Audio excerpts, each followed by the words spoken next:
I realized I needed new teeth. My old ones were bad and irreparable.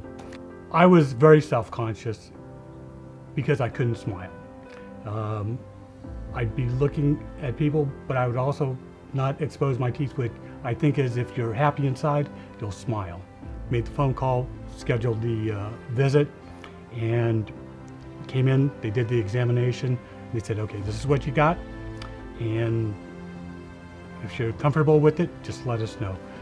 Went home with the paperwork, thought about it, they said, okay, where I thought everything seems clean enough, we'll try it out. So I came in the next day, paperwork completed, and they said, okay, if you'd like, we can start today. Before I wouldn't smile when I had the bad teeth. So now that I've had it,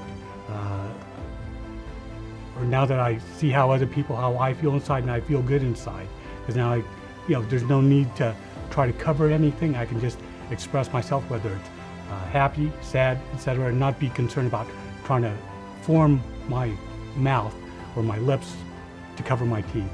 So that's made me a lot more comfortable in whatever situation I'm in. And that's why I'm happy with the teeth. So there was no surprise in the end, kind of knew where it was gonna go, and it did turn out that way. Real comfortable too. Everything stayed in place. Whatever they need to do as I kept on coming in for the checkups, etc., they would make their minor tweaks, and even anything minor, they would spend whatever time was needed to make it the way they thought it should be. So nothing was too small or too detailed for them to spend a lot of time on. So I received a very high quality product.